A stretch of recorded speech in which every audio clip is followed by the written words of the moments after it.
Bonjour tout le monde, bienvenue dans une nouvelle vidéo. Aujourd'hui, on va travailler sur une nouvelle leçon, le produit scalaire. On va définir qu'est-ce que ça veut dire un produit scalaire et voir les propriétés de cette nouvelle leçon. Commençons par définir qu'est-ce que ça veut dire un produit scalaire.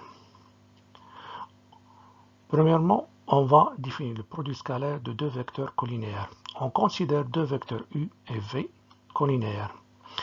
On appelle produit scalaire de vecteurs U et V le nombre réel U.V. On ne lit pas U.V, on lit U scalaire V ou bien le produit scalaire de deux vecteurs U et V. Premièrement, si U et V ont le même sens, donc les deux vecteurs sont collinéaires et ont le même sens, alors le produit scalaire de U et V est égal à la norme de vecteur U fois la norme de vecteur V.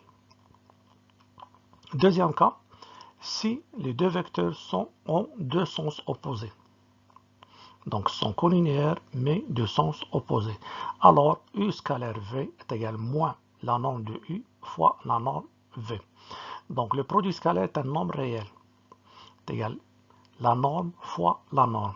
Il peut être positif comme il peut être négatif. Et on va voir après qu'il peut être orthogonalité et produit scalaire. On considère trois points A, B, C du plan et H la projection orthogonale du point C sur la droite AB. Le produit scalaire des vecteurs AB et AC, comme on a dit tout à l'heure, c'est un nombre réel qu'on le note AB point AC et on lit AB scalaire AC. Tel que le vecteur AB scalaire AC est égal le vecteur AB scalaire le vecteur AH, sachant que H est la projection orthogonale du point C sur la droite AB. Et qui vérifie, premièrement, si les deux vecteurs AB et H ont le même sens. Comme on voit dans notre schéma, le vecteur AH et le vecteur AB ont le même sens. Donc, AB scalaire AC est égal le vecteur AB scalaire le vecteur AH. Donc, qui, d'après la définition, est égal à la norme du vecteur AB fois la norme du vecteur AH, car les deux vecteurs ont le même sens. Et puisque la norme du vecteur AB est égale à la distance AB et la norme du vecteur AH est égale à la distance AH, alors le vecteur AB scalaire le vecteur AC est égal à la distance AB fois la distance AH. Deuxièmement, si AB et H ont deux sens opposés.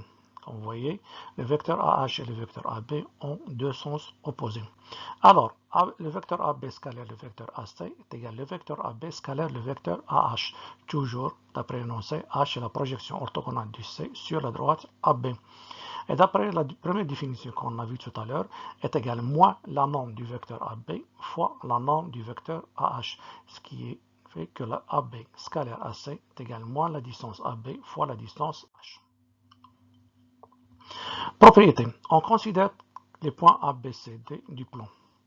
C' et D' sont respectivement les projections orthogonales de C et D sur les droites AB. Ça, c'est une conclusion de ce qu'on a vu tout à l'heure.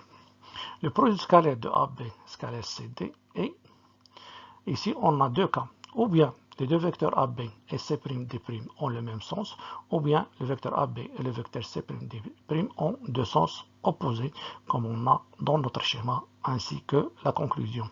Si les deux vecteurs ont le même sens, alors AB scalaire CD est égal à la distance AB fois la distance C', D'. S'ils ont deux sens opposés, alors le vecteur AB scalaire le vecteur CD est égal à moins la distance AB fois la distance C', D'. Forme trigonométrique du produit scalaire de deux vecteurs non nuls. On considère les points ABC du plan, tels que A est différent de B et A différent de C. On pose le vecteur AB est égal au vecteur U et le vecteur AC est égal au vecteur V. Voici notre schéma. On a H et la projection du point H et la projection orthogonale du point C sur la droite AB. Donc, le vecteur AB scalaire le vecteur AC est égal à la distance AB fois la distance AH, comme on a vu tout à l'heure, car les deux vecteurs AB et AH ont le même sens. On a ici cosinus alpha est égal le côté adjacent sur l'hypoténuse. Le côté adjacent, c'est la distance AH et l'hypoténuse, c'est la distance AC. Donc, cosinus alpha est égal à la distance AH fois sur la distance AC. D'où la distance AH est égale à la distance AC fois cosinus alpha. Donc, on va remplacer AH par AC fois cosinus alpha. Donc, AB scalaire AC est égal à la distance AB fois la distance AC fois cosinus alpha. Cette égalité, on l'appelle la forme trigonométrique du produit scalaire de deux vecteurs. On va remplacer le vecteur AB par le vecteur U et le vecteur AC par le vecteur V. Donc, le vecteur U scalaire et le vecteur V est égal à la norme du vecteur U fois la norme du vecteur V fois cosinus alpha, sachant que alpha est la mesure de l'angle formé par les deux vecteurs U et V. D'où U scalaire V est égal à la norme de U fois la norme de V fois cosinus de l'angle formé par les deux vecteurs U. Application. On nous demande de calculer U scalaire V, sachant que la norme de U est égale à 1 et la norme de V est égale à 2. Et la mesure de l'angle UV est égale pi sur 3. On commence par écrire notre propriété. U scalaire V est égal à la norme de U fois la norme de V fois cosinus de l'angle UV. On remplace la norme de U par sa valeur 1 et la norme de V par 2 et la mesure de l'angle UV par pi sur 3. On aura 1 fois 2 cosinus pi sur 3. Or, cos pi sur 3 est égal à 1 demi. Donc, U scalaire V est égal à 1 fois 2 fois 1 demi. 2 fois 1 demi est égal à 1. 1 fois 1 est égal à 1. Deuxième application. On nous demande de calculer la norme de V, sachant que la norme de U est égale à 2 racines de 3 et la mesure de l'angle UV est égale à pi sur 6, modulo de pi. Et U scalaire V est égal à 12. On commence par écrire notre propriété. U scalaire V est égal à la norme de U fois la norme de V fois cosinus de l'angle UV. Donc la norme de V est égale à U scalaire V sur la norme de U cosinus de l'angle UV. On remplace U scalaire V par sa valeur c'est 12. La norme de U c'est 2 racines de 3 et la mesure de l'angle c'est pi sur 6, donc ça devient cos pi sur 6. On sait que cosinus pi sur 6 est égal à racine de 3 sur 2. Donc la norme de V est égale à 12 sur 2 racines de 3 fois racine de 3 sur 2. On simplifie par 2. Racine de 3 fois racine de 3 est égale à 3. Donc la norme de V est égale à 12 sur 3 qui est égale à 4.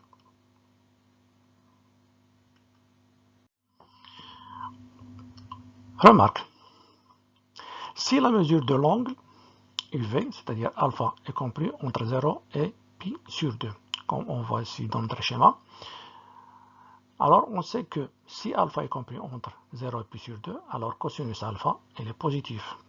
Dans ce cas, AB scalaire AC, il est positif. Donc le produit scalaire de deux vecteurs est positif si la mesure de l'angle est compris entre 0 et pi sur 2.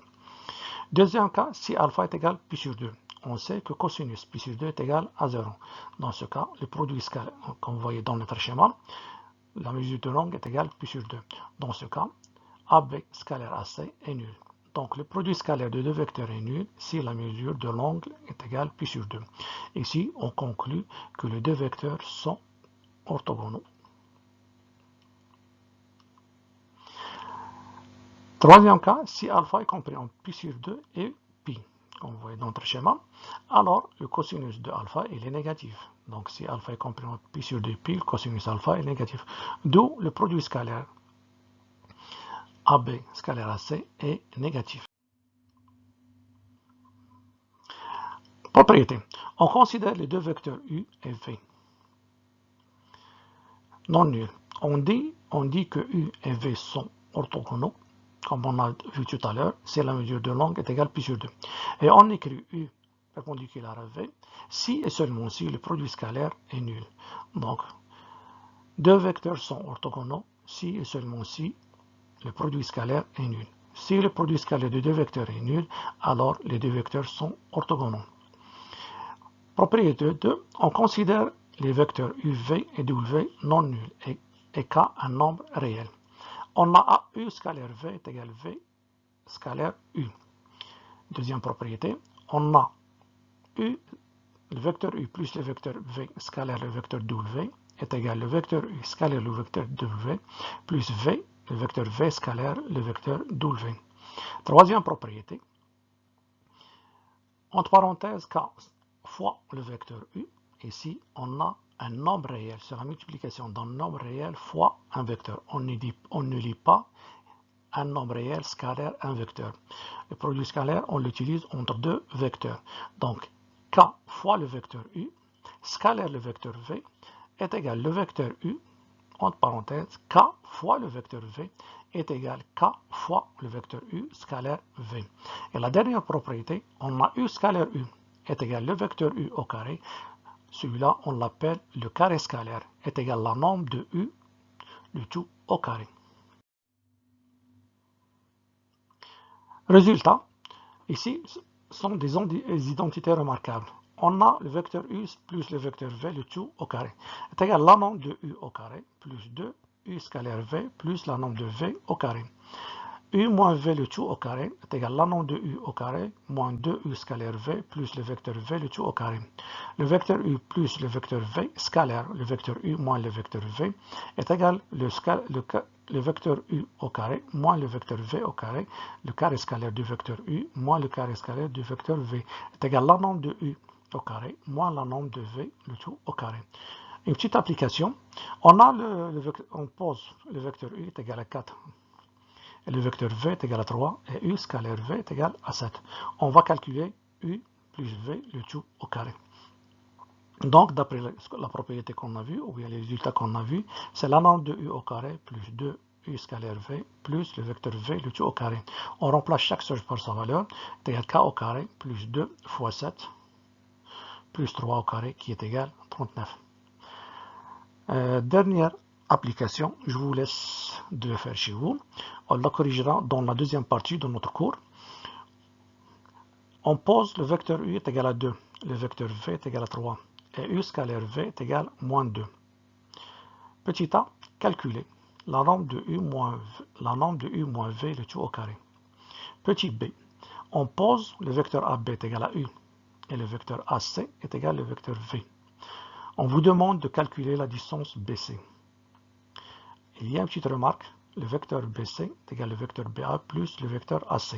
Essayez d'utiliser cette remarque ainsi que l'une des résultats qu'on a vus dans cette dernière page. Bon courage et bonne chance à la prochaine fois, Inch'Allah.